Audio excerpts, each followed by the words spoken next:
President Donald Trump is holding talks with Turkish President Recep Tayyip Erdogan at the White House Thursday as the Republican leader has indicated that the U.S. government's hold on sales of advanced fighter jets to Ankara may soon be lifted.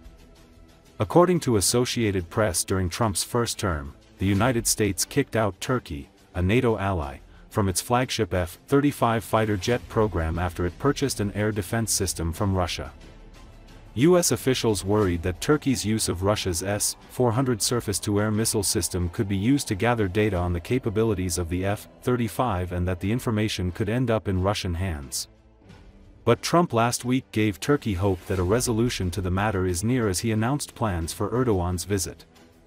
"We are working on many trade and military deals with the president, including the large-scale purchase of Boeing aircraft, a major F-16 deal, and a continuation of the F-35 talks, which we expect to conclude positively," Trump said in a social media post. The visit will be Erdogan's first trip to the White House since 2019. The two leaders forged what Trump has described as a very good relationship during his first White House go-round, despite the U.S.-Turkey relationship often being complicated.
President Trump, sir.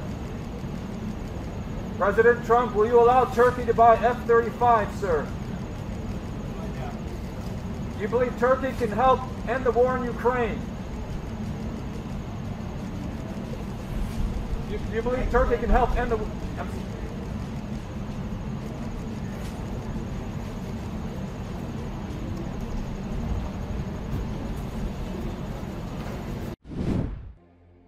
Ukrainian President Volodymyr Zelensky expressed optimism this week that President Donald Trump wants to support Ukraine to the very end.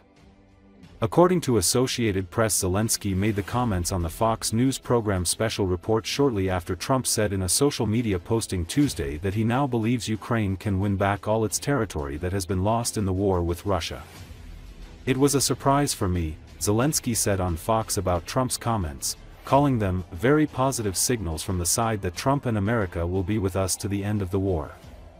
"Yes, we will see, but God bless, it will be so," Zelensky added.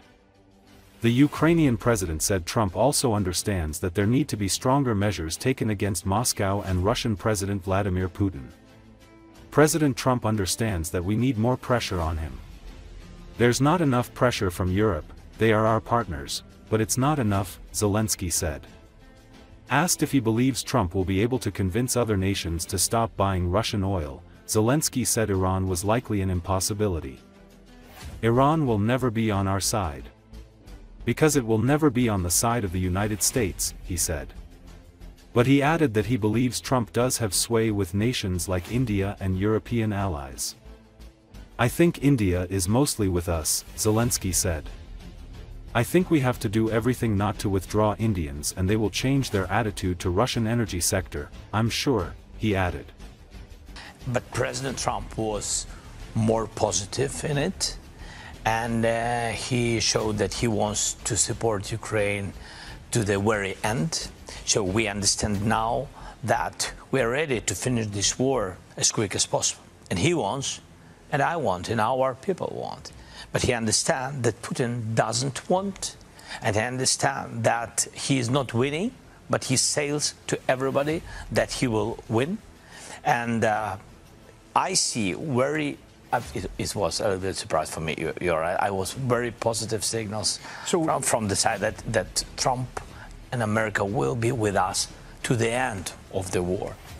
Yes, we will see. Yeah. Right? We will see. But God bless, it will be so. Was there a commitment to put more pressure on Russia, on Vladimir Putin?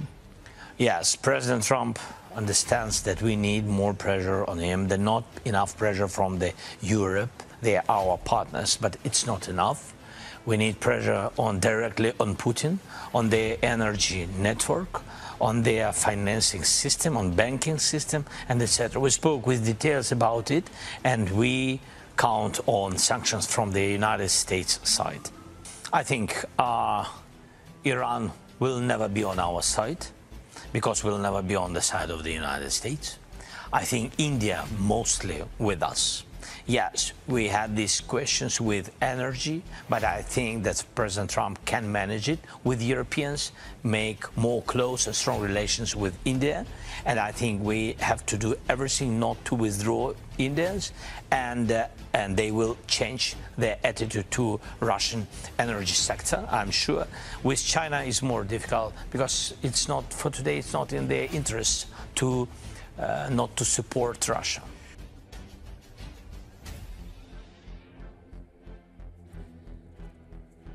Excellencies, yesterday President Trump stood right here in this hall, and God saved him from a murder attempt during the campaign.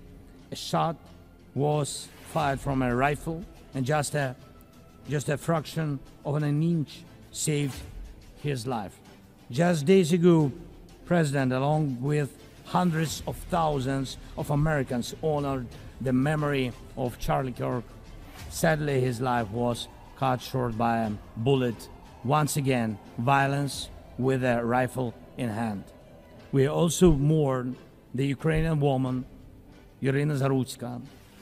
She was brutally killed with a knife here in America, the very country where she was seeking refuge from Russia's war.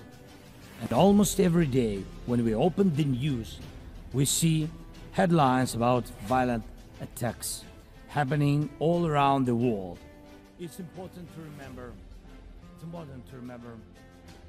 how the world once ignored the need to help Georgia after Russia.